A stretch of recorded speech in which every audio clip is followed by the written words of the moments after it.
नमस्कार, ये वक्त हुआ है प्राइम डिबेट का। मैं हूं रविंद्र सिंह आपके साथ और आज का मुद्दा, आज का विषय है ईडी की स्ट्राइक, पकड़ में आएंगे मास्टरमाइंड। जी हां, इसी सवाल पर आज होगी प्राइम डिबेट। पेपर लीक मामले में प्रवर्तन निदेशालय यानी ईडी ने जयपुर समेत पूरे प्रदेश में 27 ठिकानों पर रेड डाली है।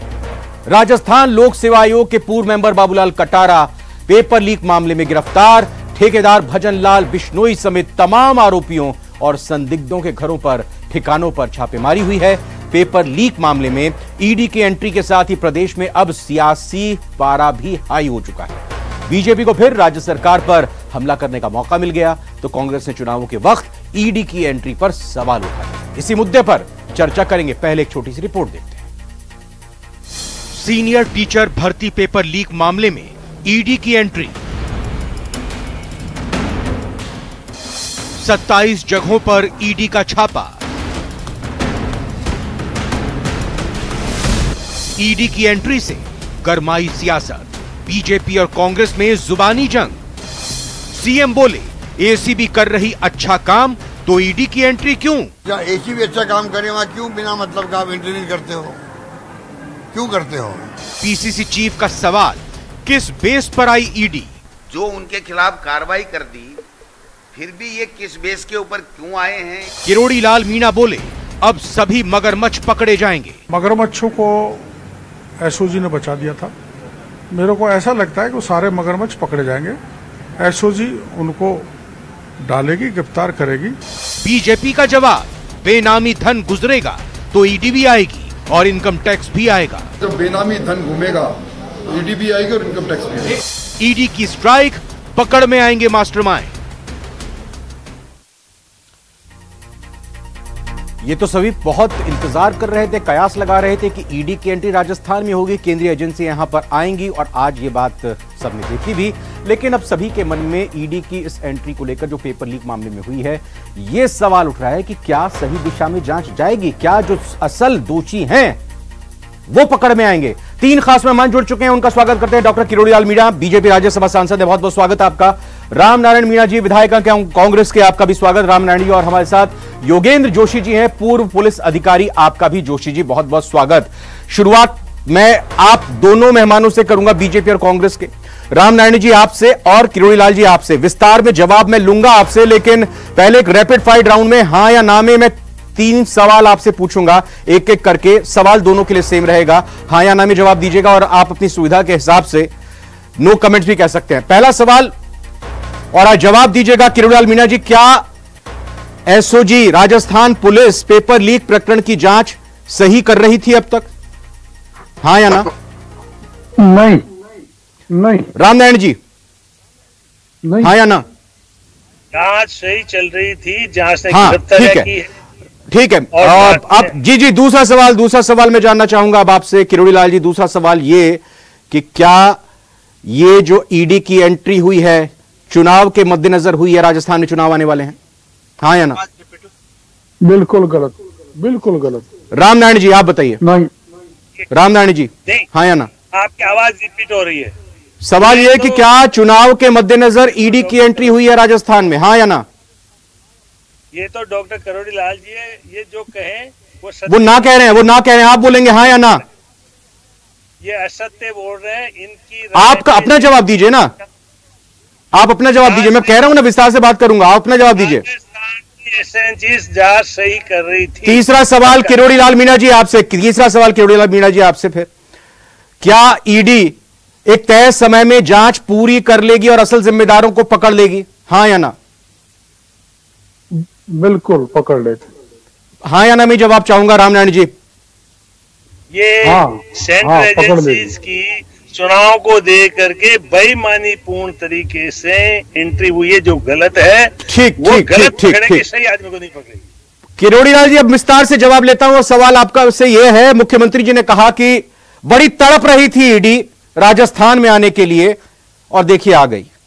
अब यह बताएं कि उन्होंने यह भी कह दिया है कि ईडी को अपनी विश्वसनीयता बरकरार रखनी चाहिए। देखो, मुख्यमंत्री जी को, मुख्यमंत्री जी की पुलिस और एसओजी को विश्वसनीयता बरकरार रखनी चाहिए।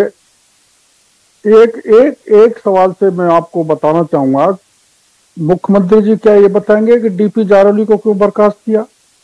जो माध्यमिक शिक्षा बोर्ड का अध्यक्ष था उसके खिलाफ प्रमाण दिए थे हमने, शिक्षा संकुल से उनकी उपस्थिति में पेपर लीक हुआ है, वो प्रमाण हमारे सही निकले और सरकार ने उसको बर्खास्त कर दिया। तो जिसे बर्खास्त किया उससे आज तक एसओजी ने पूछताछ नहीं की और बल्कि एसओजी ने उसको क्लीन चिट दे दी। तो छोटी मछलियां पकड़ दी, मगरमच्छ छोड़ दिए। जो राजीव गांधी स्टडी सर्कल जिसके चेयरपर्सन खुद माननीय अशोक गहलोत हैं और सुभाष गर्ग जिसके कन्वीनर हैं, वो सुभाष गर्ग पे मैंने प्रमाणित आरोप लगाए थे, आज तक एसओजी ने उनको नहीं पूछा। और मुख्यमंत्री जी ने खुद एक बयान दे दिया था कि मेरे राज्य की कोई भी एजेंसी का अधिकारी, कोई भी नेता इस पेपर लीक में इन्वॉल्व नहीं है। जब राज्य का मुखिया क्लीन चिट दे देगा तो एसओजी कार्रवाई कैसे करेगी? तो हमने, जब इन्होंने सीबीआई की मांग हमारी नहीं मानी, तो हमने पूरे प्रमाण ईडी को दिए, वो सही पाए गए। और ईडी 8-10 महीने से इस पे जांच कर रही थी। पूरी तहकीकात के बाद जब ईडी को यह आश्वासन हो गया कि आरोप सही है, ईडी आ गई। ये कोई चुनाव की दृष्टि से नहीं आई है, पुरानी शिकायत थी 1 साल पुरानी हमारी, और उसकी तैयारी के साथ ईडी ने राजस्थान में मगरमच्छों को पकड़ने, राजीव गांधी स्टडी सर्कल के लोगों को पूछताछ करने, और जैसा वेस्ट बंगाल में हुआ था पार्थ चटर्जी का मामला, उससे भी बड़ा घोटाला राजस्थान में ये रीट परीक्षा में हुआ है। इसलिए ईडी की एंट्री उचित समय पर हुई है और ये मगरमच्छ पकड़े जाएंगे। किरोड़ीलाल जी, एक घोटाला तो मध्य प्रदेश में व्यापम का हुआ था, कौन जिम्मेदार है आज तक नहीं पता चल पाया। रामनारायण मीणा जी, आपसे सवाल करूंगा, ये जवाब दीजिए कि अभी तक जो हाल फिलहाल में 1.5 दर्जन परीक्षाएं हुई, सभी के पेपर लीक हो गए, महीनों लग जाते हैं जो कटारा को गिरफ्तार करने में या शेर सिंह मीणा को गिरफ्तार करने में, और सुरेश ढाका तो अब तक फरार चल रहा है। अब अगर ईडी जिम्मेदारी लेकर यहां पर जांच करने के लिए आ गई, तो आप कह रहे हैं कि चुनाव के मद्देनजर आ गई? गिरफ्तार करने नहीं आई है, ईडी पॉलिटिकल इंटरवेन करने आई है, क्योंकि चुनाव का साल है और मोदी जी अविश्वसनीय व्यक्ति हो गया। ये 1.5 दर्जन पेपर लीक क्या पॉलिटिकली हुए थे? ये आपने पूछा मध्य प्रदेश के बारे में, कुछ कह पाए वो?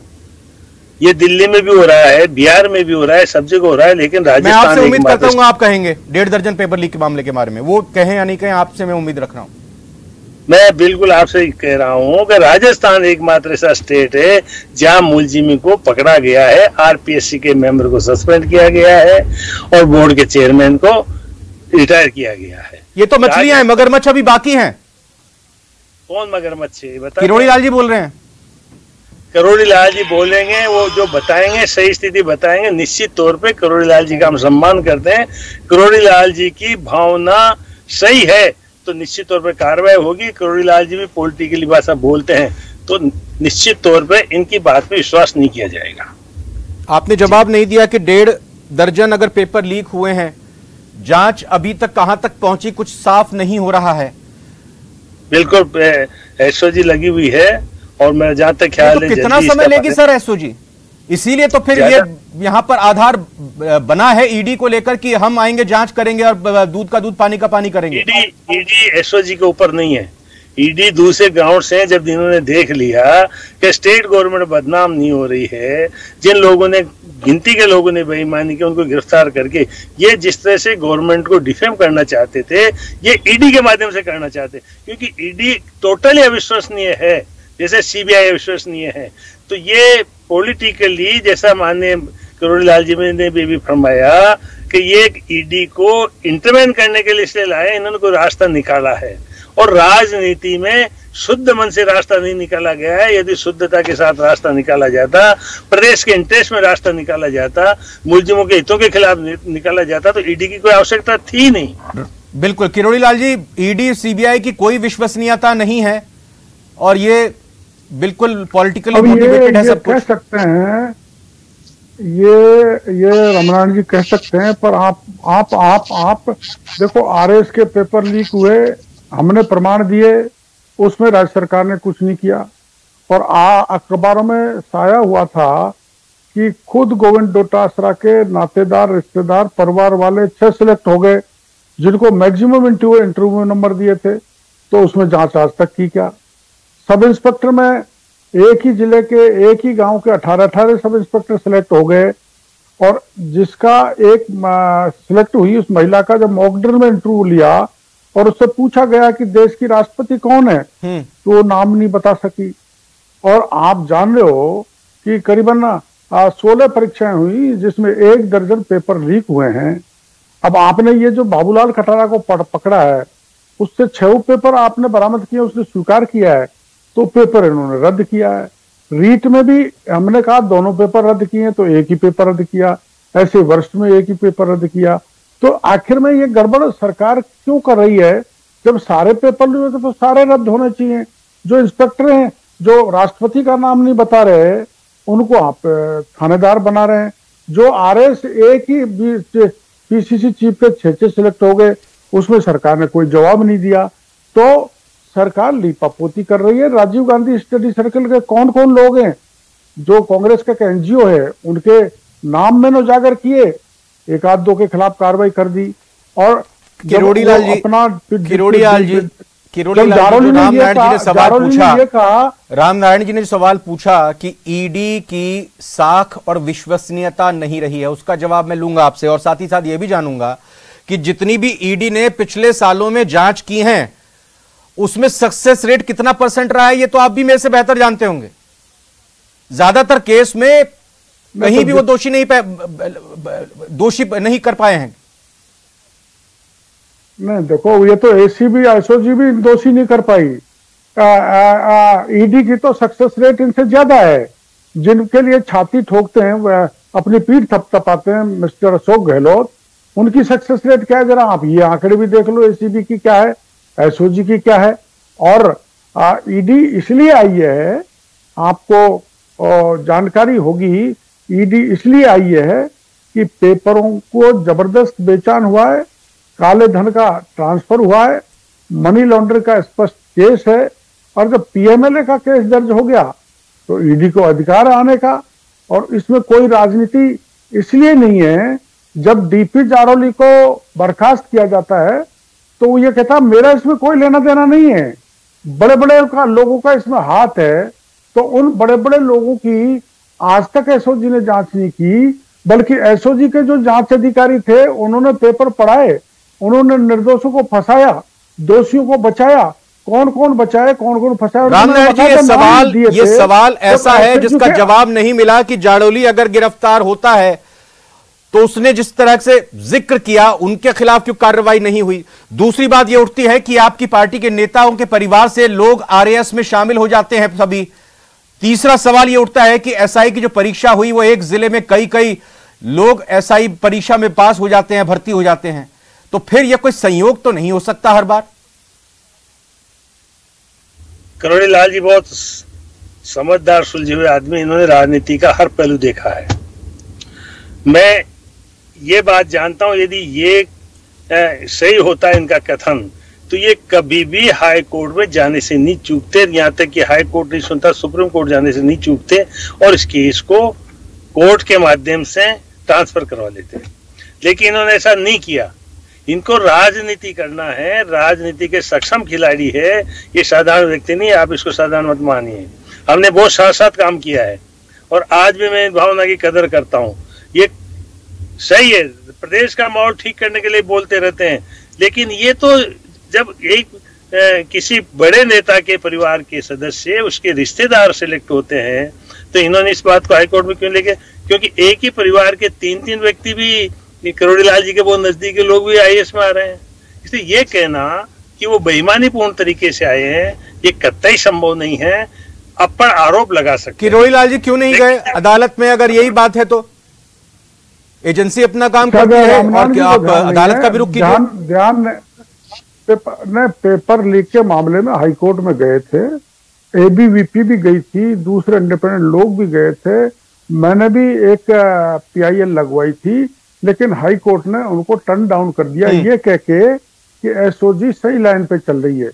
उस समय तक ये इंफॉर्मेशन सरकार ने माननीय न्यायालय को दी थी, लेकिन एसओजी सही लाइन पे नहीं चली, क्योंकि डीपी जारौली बच निकला, मोहन पोसवाल बच निकला, राजीव गांधी स्टडी सर्किल के लोग बच निकले, वो एमएलए 3-4 जो हैं वो बच निकले, 2-1 मंत्रियों के नाम आ रहे हैं वो बच निकले, और ये मंत्रियों के कुछ स्टाफ के और कुछ एमएलए के और एसओजी के लोगों को मैंने प्रमाण दिए हैं। आप देखना 2-4-5-10 दिन में एसओजी उन प्रमाणों के आधार पर आगे बढ़ेगी। इसमें कतई राजनीति नहीं है, शुद्ध भ्रष्टाचार का मामला है, और वो भ्रष्टाचार के प्रमाण ईडी एसओजी का मैं नाम ये ले रहा हूं कि एसओजी भी इन्वॉल्व थी पेपर लीक में। कुछ अधिकारी, सारा नहीं, कुछ अधिकारी एसओजी के जिन्होंने पेपर लीक में शामिल रहे, निर्दोषों को फंसाया, दोषियों को बचाया, वो नाम मैंने दे दिए हैं। योगेंद्र जोशी जी और जो बिल्कुल पूर्व पुलिस अधिकारी हैं योगेंद्र जोशी जी, यहां पर महत्वपूर्ण बात यह कि क्या ईडी ज्यादा वेल इक्विप्ड है बनिस्बत एसओजी के? क्या उसका अधिकार क्षेत्र, उसकी ताकत, उसके पास संसाधन ज्यादा है इस पूरे मामले को क्रैक करने में? और दूसरी महत्वपूर्ण बात जो एसओजी को लेकर यहां पर किरोड़ी लाल मीणा जी ने लगाए हैं कि एसओजी के भी अधिकारी इसमें शामिल है। रविंद्र जी, आपने बिल्कुल सही बात कही है। ईडी का एक्ट अलग है और ईडी के अधिकार अलग हैं, और ईडी जो काम करती है उसका जो दायरा है काम करने का, वो सिविल कोर्ट की तरह दायरा है। उसके जो बयान हैं, जो वो बयान लेते हैं, वो न्यायालय में सीधे माने जाते हैं। उन बयानों को जैसे पुलिस 161 के बयान लेती है, इस तरह के नहीं माने जाते।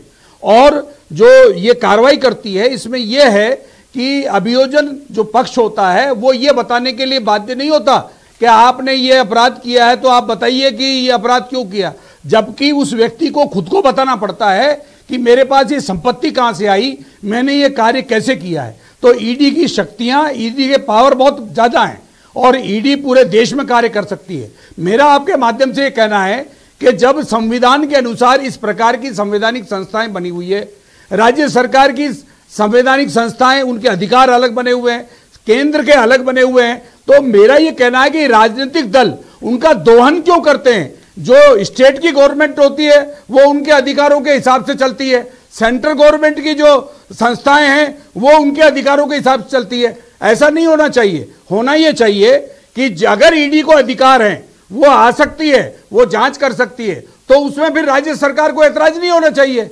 और अगर एसओजी ने कोई कार्रवाई की है और आगे जाके रोक दी गई है, तो आगे जाकर के ईडी आगे जाएगी। क्योंकि आप देखिए, बाबूलाल कटारा हो गया, जारौली हो गए, या अधीनस्थ सेवा आयोग के अंदर जो पेपर लीक हुए हैं, मुझे ये बताइए कि 2-2 करोड़ रुपया इनकी अलमारी में से निकलता है, 50 लाख रुपया इनके घर में से निकलता है, सोने की सिल्ली इनके घर में से निकलती है। बाबूलाल कटारा का भतीजा, कोई मामा का लड़का, उसका लड़का डॉक्टर, उनके पास करोड़ों रुपए की प्रॉपर्टी है, संपत्ति है।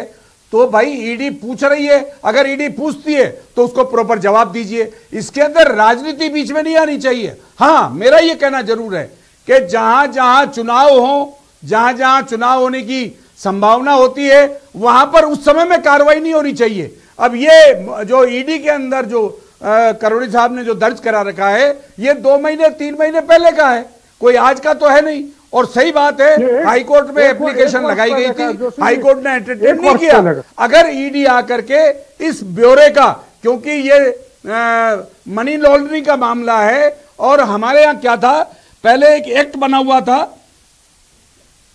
जिस एक्ट के अंतर्गत विदेशों से जो यहाँ के राजनेता होते थे, वो विदेशों में संपत्ति अपनी अर्जित किया करते थे, उसको रोकने के लिए विनियामक एक्ट बना हुआ था। फेमा की बात कर रहे हैं आप। तो ईडी, तो हाँ, तो ये जो ईडी का जो है ये लागू किया गया, इसके अधिकार उस विनियामक एक्ट से ज्यादा अधिकार है। लेकिन किरोड़ी लाल मीणा जी, यहां पर मुख्यमंत्री ने एक आशंका जताई है कि ईडी और सीबीआई का दुरुपयोग सरकार को बंद कर देना चाहिए और ईडी की विश्वसनीयता बनी रहनी चाहिए। नहीं, दुरुपयोग इसलिए नहीं है कि जो काम एसओजी को करना चाहिए था वो काम एसओजी ने नहीं किया। जब डीपी जारौली ने यह कहा था कि इसमें तो बड़े बड़े नेता मंत्री शामिल हैं, तो एसओजी ने क्या वो जांच की क्या? जब डीपी जारौली को आपने बर्खास्त किया तो क्या उससे पूछताछ की क्या? बल्कि उल्टी उसको एसओजी ने क्लीन चिट दे दी। मैंने सेकंड ग्रेड टीचर के उसमें कहा था कि पेपर लीक हुआ है आरपीएससी से, गोपनीय शाखा से, तो गोपनीय शाखा से पूछताछ अब तक नहीं हुई, चेयरमैन से पूछताछ अभी तक एसओजी ने नहीं की, बाबूलाल खटारा को गिरफ्तार करके तीसरी कर डाली, और राजीव गांधी स्टडी सर्कल के जो बड़े लोग हैं उनको नहीं पूछा। लेकिन टाइमिंग पर सवाल उठ रहा है, जहां एक तरफ आज मुख्यमंत्री महंगाई राहत कैंप के लिए 500 रुपए के सिलेंडर को लेकर सब्सिडी लोगों के घरों में पहुंचा रहे हैं, उस दौरान ईडी का आगमन यहां पर इस तरह से होना, चुनाव अभी बहुत नजदीक है। क्या ये बताइए, आप आश्वासन देंगे कि ये तो हालांकि जांच तो ईडी को करनी है, लेकिन आपको लगता है कि चुनाव से पहले ईडी दूध का दूध पानी का पानी कर देगी?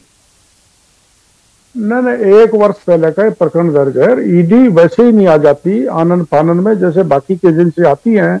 ये एक्ट इस ढंग का है कि जैसा अभी बता रहे थे जोशी जी, इसमें बड़ा गहराई से जांच करके पूछताछ करके जब पूरा विश्वास ईडी को हो जाता है, जब ईडी घुसती है, जब ईडी आती है, इसलिए सारा जांच करने में, तफ्तीश करने में, जानकारियां जुटाने में ईडी की कार्रवाई का दायरा अब और बढ़ेगा। आपको लगता है, जैसे आप कह रहे हैं कि यहाँ पे मंत्री, विधायक, सब तमाम लोग सम्मिलित हैं, तो क्या अब उनकी कार्रवाई का दायरा आगे भी बढ़ेगा? देखो, मैंने जो कागज दिए हैं उसमें कुछ एमएलएज भी हैं, कुछ मंत्री और मंत्रियों के लोग भी हैं, कुछ कई मंत्रियों के स्टाफ भी हैं, राजीव गांधी स्टडी सर्किल के लोग भी हैं, माध्यमिक शिक्षा बोर्ड के अध्यक्ष दूसरे लोग भी हैं। तो अगर वो मैंने जो प्रमाण दिए हैं उस ढंग से प्रमाण में सत्यता ईडी को पाई गई तो निश्चित रूप से रामनारायण जी, कहीं इसी बात को लेकर तो खलबली नहीं मची हुई है, बेचैनी हो रही है? देखिए, एसओजी के ईडी के ऊपर हाई कोर्ट है, सुप्रीम कोर्ट है। जब हाई कोर्ट इनका केस रिजेक्ट कर चुका तो पॉलिटिकली है, क्योंकि मैंने पहले भी अर्ज किया था, हिंदुस्तान की जो केंद्रीय एजेंसियां थी वो इंडिपेंडेंट हुआ करती थी, आज वो ऑन्ड है एक तरह से। आप राजस्थान में जल्दी आचार संहिता लगेगी क्योंकि प्रधानमंत्री जी ने कैप्चर कर रखा है सब इंस्टीट्यूशन को, इसलिए मैं ज्यादा नहीं कहता हूं, इतना कहना चाहूंगा। रामनारायण जी, देखिए, अगर ईडी जाएगी, कार्रवाई करेगी, अगर आप पाक साफ हैं, आपके घर में कैश नहीं मिलता, सोना नहीं मिलता, बैंक लॉकर के आपके दस्तावेज नहीं मिलते हैं और कागजात नहीं मिलते, तो फिर आप बेफिक्र और निश्चिंत रहिए ना। नहीं, ऐसा कुछ नहीं है। ये चुनाव में दुष्प्रचारित करके, आदमी को डिफेम करके चुनाव के बाद फिर एफआईआर लग देंगे, जैसा सभी स्टेट्स में हो रहा है। ठीक है, कहां नहीं हो रहा है? ईडी ने क्या किया कर्नाटक में? बिल्कुल बड़ा सवाल आखिरकार यही है। और राजस्थान के वो अभ्यर्थी जिन्होंने इन एग्जाम्स को दिया था और पेपर लीक हो गया था, उनको इंतजार इस बात का, एसओजी पर पहले भरोसा किया, अब क्या उनका भरोसा ईडी के साथ भी टूटेगा नहीं या बरकरार रहेगा? और कितना इंतजार और उनको करना पड़ेगा? हम सबको इस इंतजार फिलहाल उसी चीज का है। रामनारायण जी, आपका बहुत बहुत शुक्रिया। किरोड़ी लाल जी, आपका बहुत बहुत धन्यवाद। और हमारे साथ जुड़े आप योगेश जोशी जी, आपका बहुत बहुत शुक्रिया। फिलहाल प्राइम डिबेट मैच।